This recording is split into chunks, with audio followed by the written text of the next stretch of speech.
ये देखो अरे गजब। हेलो दोस्तों, मैं हूं आपका अपना संस्कारी समेत। कहते हैं समय का पहिया जरूर घूमता है, लेकिन इतनी जल्दी घूमेगा ये मुझे नहीं पता था। ठीक इसी जगह पर जो काफी पहले से मेरा चैनल देख रहे हैं उन्हें याद होगा, सितंबर 2021 में मैंने अपनी पहली सीएनजी गाड़ी वैगन आर सीएनजी का रिव्यू किया था खड़े होकर। भाई ली थी, दिल से खुशी थी और चलाई भी उसी खुशी के साथ। बहुत जल्दी जल्दी उसका तो ऐसा था यार, मैंने एक वीडियो ये भी बनाया था 25 दिन में उसको मैंने 52-5300 किलोमीटर चला दिया था। और आप रनिंग सोचो क्या ताबड़तोड़ हो रही थी। ठीक, तो मज़ा आया था बहुत वीडियो बनाने में भी, और आज मैं वही मज़ा फील करना चाहता हूँ दोबारा से यहाँ पर करीब 2.25 साल बाद अपनी एक और सीएनजी गाड़ी जो कि मैंने ली है डिलीवरी 9 तारीख को, इसी 9 जनवरी को। करीब 11-12 दिन हो गए।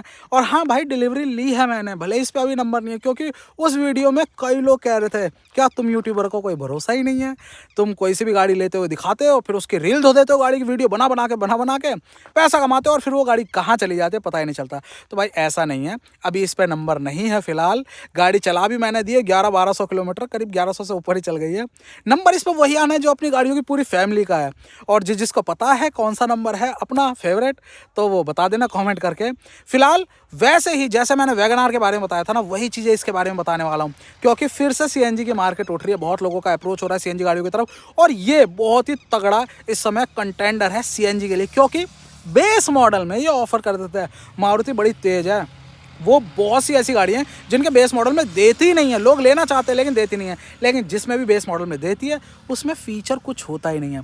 इसमें दोनों चीज़ें आपको मिल रही है, मतलब कुछ फीचर भी मिल रहा है, बेस मॉडल में दे रही है। तो इसीलिए बहुत उत्सुक है लोग इसके रिव्यू के लिए, वही सारी चीज़ें अच्छी बुरी दोनों बताने वाला हूँ। सबसे पहले शुरुआत करते हैं इसकी एक चीज़ जो कि कंपनी ने इसके नाम के आगे लगा के खुद से मजाक बनाया है, वो है एसयूवी वर्ड। तो भाई ये एसयूवी नहीं है, ये उसी सेगमेंट से बिलोंग करती है जो कि आज से करीब 4-5 साल पहले एकदम से उठा था और उतनी तेजी से बैठ भी गया था। वो क्या है? वो है क्रॉसओवर।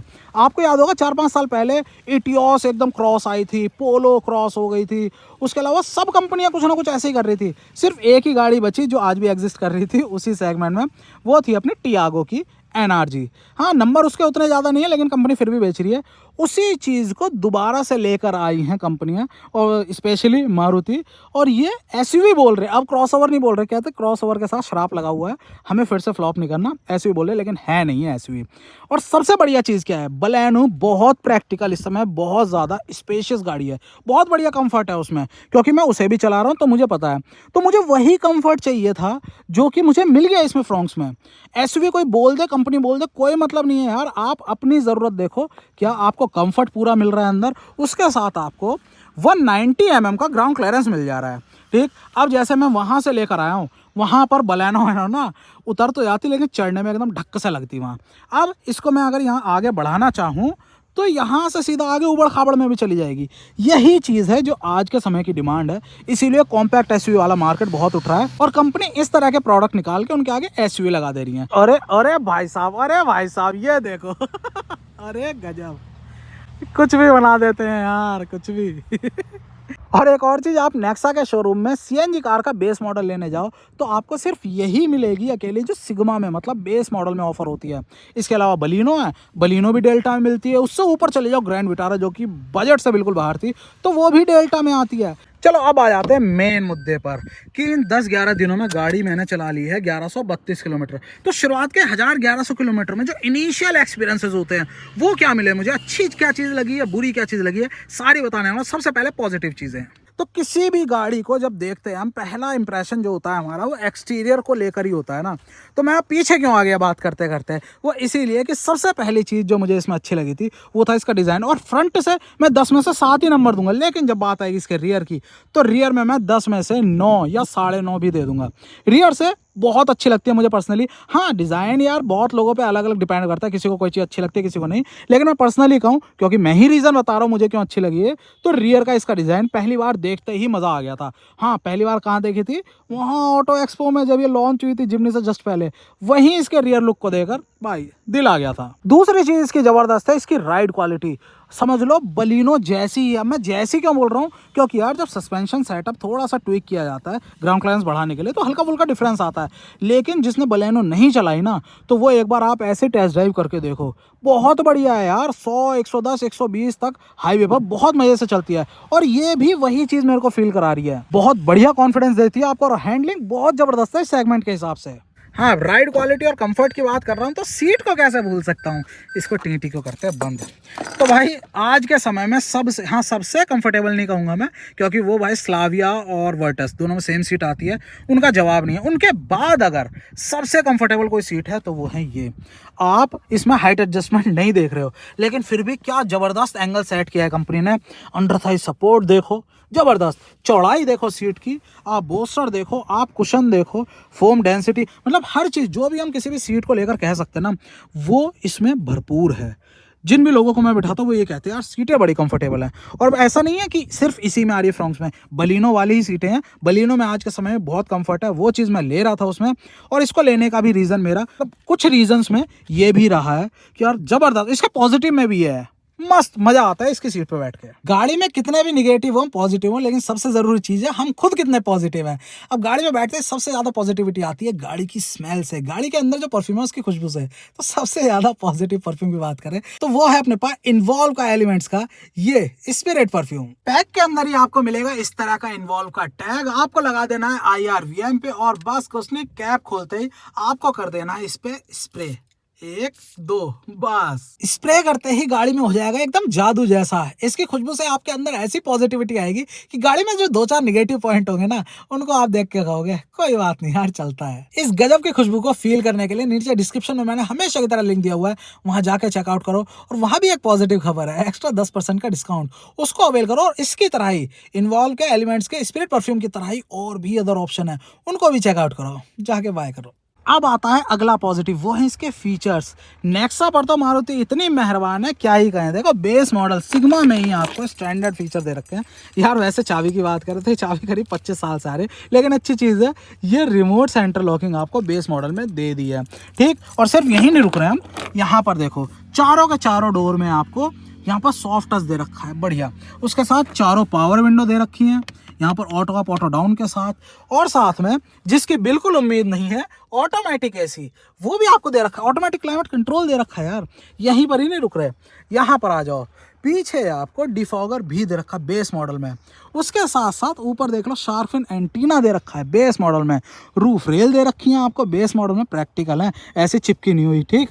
और साथ में जो अपने व्हील हैं, हाँ एलॉय नहीं आते, एलॉय मैंने ऊपर से लगवाए हैं कंपनी वाले, लेकिन आप ये देखो मेन चीज़ 16 इंच, आपको 16 इंच का व्हील मिल जा रहा है बेस मॉडल में। तो ये कुछ स्टैंडर्ड फीचर है जो कि बहुत बड़ा पॉजिटिव पॉइंट है इसका, और साथ में लोगों का दिल लूट रहे हैं। अगला पॉजिटिव पॉइंट है इसका स्पेस। मैंने अपने कंफर्ट का मतलब ड्राइवर सीट के कंफर्ट का बता दिया आपको, राइड क्वालिटी का बता दिया, हाँ चलाने में मजा दे रही है, लेकिन बाकियों का क्या, गाड़ी बनती तो पूरे के पूरे कैबिन स्पेस से ही है ना। तो भाई आगे की सीट तो बिल्कुल बराबर कंफर्टेबल है, उसमें कोई दो राय नहीं है, लेकिन मेन मात खा जाती हैं कुछ गाड़ियाँ पीछे से, यहाँ पर आपको कंफर्ट बहुत ज़्यादा कॉम्प्रोमाइज़ हो जाता है। लेकिन आप ये देखो मेरे हिसाब से सेट है, ये वो वाली भी सीट बिल्कुल बराबर वाला सेट है। आप देखो तो यार क्या बात है, इतना ज़्यादा आपको यहाँ पर नी रूम मिलता है, लेग रूम मिलता है। मतलब कोई भी पीछे गाड़ी में बैठता है ना, ये बात ज़रूर कहता है कि यार पीछे स्पेस बहुत अच्छा दे रखा है। और ऐसा नहीं है अंडर थाई सपोर्ट या सीट की चौड़ाई जो है वो कॉम्प्रोमाइज़ कर दी गई हो, देखो अंडर थाई सपोर्ट भी बढ़िया। और उसके ऊपर से जो पीछे 3 लोग बैठेंगे उनके लिए हेडरेस्ट भी सारे के सारे एडजस्टेबल दे रखे हैं। मतलब पीछे के स्पेस के हिसाब से, फैमिली को कंफर्ट देने के हिसाब से परफेक्ट है। ये बहुत ज़बरदस्त पॉजिटिव है इसका। अगला पॉजिटिव है इसका बूट स्पेस। अगर आप मेरी तरह CNG नहीं लोगे, केवल पेट्रोल लोगे, तो आपको इसमें मिल जाएगा 308 या 309 लीटर का बूट स्पेस, जो कि बहुत ज़्यादा है। लेकिन अगर मेरी तरह CNG ले रहे हो तो आप देखो इसमें सिलेंडर जो है बिल्कुल नीचे रखा हुआ फ्लोर पे, जिसकी वजह से इतनी ज़्यादा ऊपर आपको जगह मिल जाती है ना। काफ़ी ज़्यादा सामान आ जाता है इसमें। मैं अभी कुछ शॉपिंग करके लेकर आया था घर के लिए, काफ़ी सामान इसने यहाँ पर समेट लिया था। हाँ, कई गाड़ियाँ मैंने देखी हैं छोटी ही है, हैचबैक है, लेकिन उनमें नीचे रखने की जगह ऊंचा सिलेंडर उठा रखा है। मजबूरी होती है प्लानिंग, जैसे ब्रेजा की बात करें, ब्रेजा तो बड़ी भी है फिर भी उसमें ऊंचा सिलेंडर लगा हुआ है, लेकिन इसमें सिलेंडर की प्लानिंग की बात करें तो बहुत बढ़िया है, नीचे सिलेंडर है और काफ़ी ज़्यादा सामान आ जाता है इसमें। अगला पॉजिटिव इसका जो कि कई लोगों का सेफ्टी को लेकर पैरामीटर रहता है, वो है वेट। गाड़ी भारी कितनी है, गाड़ी में वजन है या नहीं। तो भाई सबसे पहले आप यहाँ वजन देखो, 965 to 970 kg है इसका वेट। अब मैं ये पेट्रोल वाले दिखा रहा हूँ आपको, अगर मैं सीएनजी की बात करने लगूँ तो अपना 1050 किलो है, क्योंकि वो सिलेंडर विलेंडर का वेट जुड़ जाता है, मैं उसको जोड़ ही नहीं रहा अभी। अगर स्टैंडर्ड पेट्रोल की बात करें तो करीब 960 किलो की गाड़ी है, जो कि अपने आप में काफ़ी अच्छा वेट है। और कंपनी ने कुछ इंटरनल क्रैश टेस्टिंग के फोटो और वीडियो दिखा दिए थे जिसमें अपनी ये फ्रॉन्क्स ही थी, तो इससे और ज़्यादा उनका जो कॉन्फिडेंस है इसकी सेफ्टी को लेकर वो पता लग जाता है। साथ में ABS, CBD, ESP, hill hold control, traction control, brake assist, वो सारी चीज़ें जो भी ब्रेकिंग सेफ्टी से रिलेटेड होती है वो भी स्टैंडर्ड कर दिया है। तो इस सारी जो एक पैकेज है ना, वो आपको कहीं ना कहीं इंडिकेट करता है कि हाँ, जो सेफ्टी में पहले कॉम्प्रोमाइज़ होता था या मारुति का फोकस नहीं होता था, वो अब खत्म हो चुका है। मजबूर है या कुछ भी कहो, ये जो फ्रॉन्क्स है अपनी, ये 5 नहीं तो 4 स्टार लेकर ही आ जाएगी। अगली पॉजिटिव चीज़ है इसका इंजन। क्या गजब का रिफाइनमेंट है, बहुत ही साइलेंट इंजन है। और इसी वजह से ये कई लोगों के लिए निगेटिव बन जाता है जो इसको पहली बार ट्राई करते चलाते हैं। वो कैसे? भाई मैंने खुद कई लोगों को गाड़ी दी, उन्होंने कहा एक बार चला के देगा, मैंने चलाओ, तो उन्होंने गाड़ी चला देगा। हमें मारुति की ये चीज़ अच्छी नहीं लगती, गाड़ी में वजन ही नहीं होता, बिल्कुल हल्की हल्की गाड़ी है। तो मैं उन्हें जब इसका वजन बताता हूँ ना, वेट बताता हूँ 960 965 किलो, तो मानते ही नहीं हो, कहते हो ही नहीं सकता, गाड़ी चलाने में पता लग रही है कितनी हल्की है। भाई यही तो होता है इंजन का काम, असली इंजीनियरिंग तो यही है कि गाड़ी चलाने में पैपी बहुत फील होती है, इंजन पे बिल्कुल लोड आपको फील ही नहीं होगा। इसी वजह से माइलेज भी बहुत अच्छा डिलीवर होता है। लेकिन लोगों को आदत पड़ चुकी है कि चलाने में इंजन मेहनत करता हुआ लगे, मतलब रेस दे रहे हैं हम और गियर डाउन करना पड़ रहा है, ऐसी चीज़ें फील हो तब लगता है उन्हें गाड़ी में वजन है, जिसकी वजह से माइलेज भी मर जाता है। बिल्कुल ये इसकी पॉजिटिव चीज़ है। इसको एक बार चला के देना, चाहे बलिनो हो चाहे फ्रॉन्क्स हो, कोई भी हो। आज के समय की जो नेक्सा की गाड़ी है, मैं स्विफ्ट वगैरह की बात नहीं कर रहा, उसमें भी 1.2 का इंजन है, वो आपको हल्की फील होगी क्योंकि वजन भी कम है। लेकिन जब इसकी बात करते हैं ना, तो इसमें ऑन पेपर वेट भी ज़्यादा। आप इसको चाहे तुलवा लो जाके और चला के देखो, आपको वैसे ही फील होगा कि यार गाड़ी में तो वजन ही नहीं है। यही कमाल है इसके इंजन का। अब आता है सबसे बड़ा सवाल, जो सबसे पहले पूछते हैं लोग जो भी CNG के वीडियोस देख रहे हैं या फिर CNG जिनके दिमाग में चल रही है कि कितना देती है तो उनके लिए जवाब यह है कि शुरुआत के 500-700 किलोमीटर गाड़ी अपने मैक्सिमम एफिशिएंसी पर नहीं आती। इसीलिए शुरुआत में कभी भी माइलेज की बात मत करो। कई लोग गाड़ी लेते हैं, पहला ही टैंक उन्होंने ख़त्म कर लिया या फिर एकदम से नई गाड़ी का माइलेज चेक कर लेते हैं, वो चीज़ नहीं करनी चाहिए। गाड़ी अपनी पूरी एफिशिएंसी पे नहीं होती। ये मैंने कितनी गाड़ियाँ चेंज करी, नई गाड़ियाँ ली है, उनसे चीज़ पता लग गई है। लेकिन 1000 किलोमीटर तक गाड़ी अपने पूरे शबाब पे आ जाती है, अपनी जो पीक एफिशिएंसी है उस पर आ जाती है। ये भी आ चुकी है। अब बताता हूँ दे कितना रही है। तो भाई जैसे मैं डे टू डे अपने रूटीन लाइफ में इसको यूज़ कर रहा हूँ, अपना शहर वहर भी है, सब कुछ चला रहा हूँ मिक्स कंडीशन में, तो ये 28 से 30, एक बार इसने 28 भी दिया अभी लास्ट में, और फिर 30 भी दिया। 30 किलोमीटर पर केजी का ये माइलेज दे रही है। अभी मैं इसको हाईवे पे नहीं ले गया, लेकिन इस वीक में जाने वाला हूँ। हाँ, इस हफ्ते चला जाऊँगा दिल्ली। वहाँ जब जाऊँगा तो हाईवे का भी आपको बता दूंगा पूरा एक्सपीरियंस कि कितना दिया, उससे तो ज़्यादा ही आएगा। करीब मैं जो मान के चल रहा हूँ, जब मैंने ली थी तो 28 से 30 ही शहर का सोचा था, और हाईवे पर करीब 32-33 का, क्योंकि वैगनार ही मेरा देती थी यार 35 का, जब मैं दिल्ली से आना जाना करता था। और वैगनार की तरह इसका भी एक माइलेज चेक वीडियो बनाने वाला हूँ जो अनकट रहेगा, उम्मीद तो अनकट ही रहेगा, और उसमें आधा किलो या 1 किलो गैस डलवाएंगे और पूरा चला के देखेंगे कितना चलती है। वो करेंगे बाद में एक सेपरेट वीडियो में, लेकिन फिलहाल के लिए जो माइलेज दे रही है मिक्स कंडीशन में, ये 28 to 30 दे रही है। भाई निकलने लगा था बिल्कुल, अभी ध्यान आया, एक पॉजिटिव पॉइंट तो मैं भूल ही गया। सबसे ज़्यादा पावर डिलीवर करता है ये CNG पे इंजन। इसका कंपटीशन कौन कौन है? ओरा या नियोस 4 सिलेंडर इंजन है और उसके साथ 1200 सीसी है, तो वो आपको CNG पर डिलीवर करता है 68 bhp, मतलब 68 bhp। वहीं कंपटीशन टाटा, उसमें जो 1.2 लीटर का, हालांकि 3 सिलेंडर है, लेकिन 1.2 लीटर का जो इंजन है वो आपको डिलीवर करता है 72 bhp, 72 bhp, जो कि Hyundai से बेटर है। लेकिन जब बात आ जाती है इसके 1.2 लीटर वाले इंजन की, तो ये आपको 4 सिलेंडर के साथ ही डिलीवर करता है 76 bhp, 76 bhp, जो कि अपने आप में जो एक पहले गैप होता था ना पेट्रोल और CNG का, कि यहाँ पावर में डिफरेंस फील हो रहा है, वो बहुत कम हो जाता है ना, बहुत मिनिमाइज हो जाता है। और बाकी कंपटीशन से तो अपने आप में यार बेटर फील होती है CNG पे। तो चलो भाई साहब, इतने सारे पॉजिटिव्स के बाद अब बात आ जाती है निगेटिव्स की। सबसे पहला मैंने पॉजिटिव इसका डिज़ाइन बताया था ना बाहर से देख के, तो यही डिज़ाइन, ये फ्रंट फेस ही है इसका, कहीं ना कहीं इसका निगेटिव बन जाता है। वो कैसे? तो देखो, सामने से हम जब देखते हैं इसका बड़ा सा, बिल्कुल देख रहे हो, बिल्कुल खड़ा खड़ा सा इस तरह का फ्रंट फेस है। अब यही चीज़ बहुत बड़ा इसमें विंड रेजिस्टेंस क्रिएट करती है। अब देखो, कई इस तरह के डिज़ाइन वाली गाड़ियां हैं जिसमें बम्पर में आपको मिलता है हेडलैम्प, उसमें यहाँ पर आपको वेंट दिए हुए होते हैं कि कोई भी सामने से जैसे हवा आएगी वो यहाँ पर टकरा के यहाँ पर, है ना, आपको रेजिस्टेंस क्रिएट नहीं करेगी, यहाँ अंदर घुसेगी और यहाँ से निकल जाएगी। लेकिन इसमें ऐसा नहीं है। इसमें ये जो ग्रिल है, ग्रिल का भी इस तरह से डिज़ाइन है, बिल्कुल गहरे गहरे। इतनी ज़्यादा मिट्टी जमा होती है, एक तो पहले थोड़ी सी आवाज़ अंदर आती है, बलिनो से ज़्यादा आती है इसमें, क्योंकि जैसा मैंने बताया विंड रेजिस्टेंस इसमें क्रिएट हो रहा है। और दूसरी चीज़, यहाँ पर भी पूरा अपना मिट्टी मिट्टी जम जाती है पूरे में। अगर यहीं पर ही आपको वो जगह मिलती है, वेंट मिलता है, तो यहाँ से हवा घुसती है, वहाँ निकल जाती है। लेकिन यहाँ पर ये जो फ्रंट फेस है ना इसका, जो काफ़ी आपको बॉक्सी सा, काफ़ी ज़्यादा माचो सा लगता है, ये कहीं ना कहीं थोड़ा सा निगेटिव बन जाता है। अब जब इन हेडलाइट के इतनी पास आई गया तो एक और निगेटिव सुन लो जो इन्हीं से रिलेटेड है। ये कतई वाही आता है भाई, इतनी बुरी लाइट है इनकी, जो हेलोजन बल्ब लग के आता है इसमें। आप जैसे यहाँ से ऐसे हेडलाइट ऑन करोगे ना, तो वहाँ इतनी दूर पे भाई इतने इतने टुकड़े में आपको थोड़ी थोड़ी लाइट दिखेगी। और उसके अलावा यहाँ से लेकर, गाड़ी से लेकर वहाँ तक का पूरा स्पेस ब्लैंक, कुछ है ही नहीं, वहाँ थोड़ी थोड़ी सी लाइट पड़ेगी बस। और ऐसा भी नहीं है कि भाई इसमें फॉग लैंप लगा लो या नीचे लैंप लगा लो जिससे आगे की रोशनी कवर हो जाए यहाँ एरिया, ना ना ना ना ना।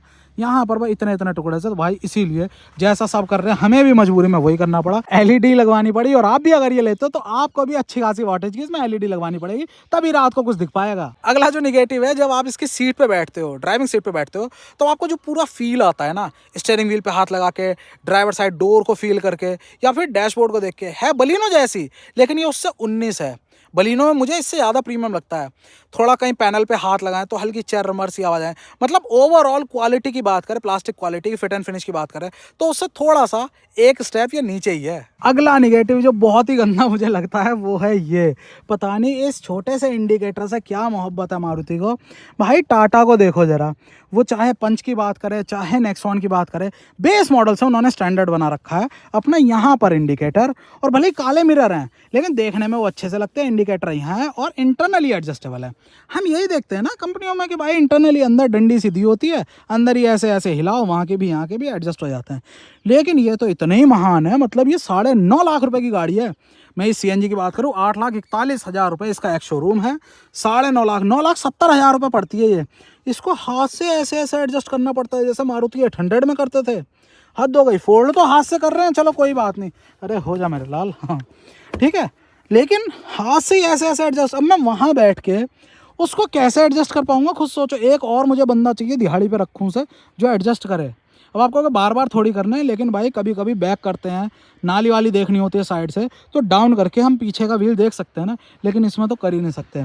ये कर दें बस, ये मतलब कंपनी गुहार सुन ले यार, इसको इसका पीछा छोड़ दो, ठीक।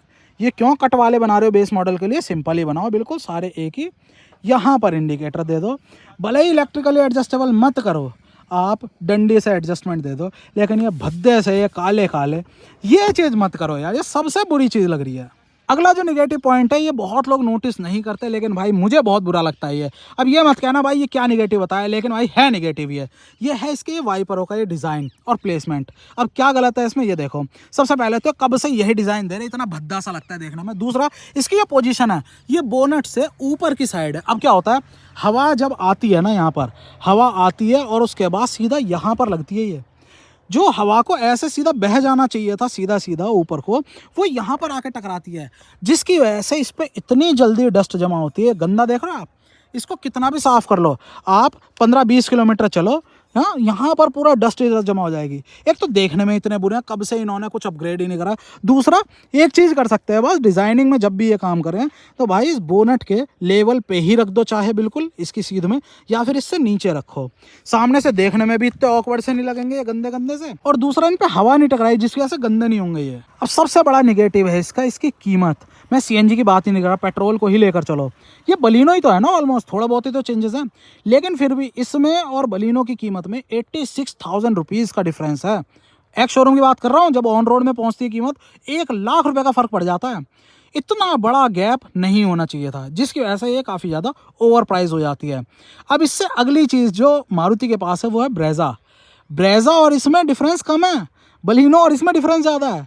अगर ब्रेज़ा इससे ऊपर आप चले जाते हो तो LXi वेरिएंट करीब आपको 80-85 हज़ार रुपये ऊपर देकर मिल जाता है, और वो एक बिल्कुल अलग प्रोडक्ट है। मतलब प्रॉपर कॉम्पैक्ट SUV है, 4 स्टार रेटेड है, और भाई 1500 सीसी का इंजन है, इससे काफ़ी सुपीरियर प्रोडक्ट है वो।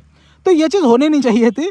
इसका जो डिफरेंस है बलिनो से, बलिनो के पास ही रखना था, डिफरेंस 50 से 55 हज़ार रुपये होना चाहिए था, दैट्स इट। तो यही थे इसके कुछ निगेटिव जो अब तक 1100 किलोमीटर में मुझे पता लगे हैं। हाँ, आगे आने वाले टाइम में और चीज़ें सामने आएंगी, वो आपको बाद में बताऊंगा, लेकिन पॉजिटिव अब तक इसके ज़्यादा लगे हैं, नेगेटिव इसके कम लगे हैं। यही रीज़न है कि अपने पास है। और कोई भी प्रोडक्ट जब हिट होता है या अच्छा चलता है, लोगों में फेमस होता है, तो यही रीज़न होता है ना, नेगेटिव उसके कम होता है, पॉजिटिव ज़्यादा होता है, तभी तो लोग खरीदते हैं उसे, अपना पैसा लगाते हैं। तो इस तरह से था मेरा अब तक का एक्सपीरियंस। बहुत लोग कह रहे थे भाई बताओ, जल्दी आने वाला है इसका 1 केजी आधा केजी जो भी होगा, पूरी तरह से टैंक खाली कर देने वाला सीएनजी टेस्ट। उसमें माइलेज पता लगेगा मैक्सिमम कितना दे रही है, बाकी हाईवे पे जाएंगे तब वो बताएंगे। फिलहाल आपको ये वीडियो कैसा लगा बताना ज़रूर। और जो भी लोग खरीदने चाह रहे हैं या खरीदने की सोच रहे हैं, उनके रडार में फ्रॉन्क्स है, तो उनको अगर इस वीडियो से हेल्प मिल रही हो तो प्लीज़ लाइक कर देना वीडियो को, शेयर करना अपने दोस्तों का, सब्सक्राइब कर लेना संस्कार इसमें चैनल को। जय हिंद।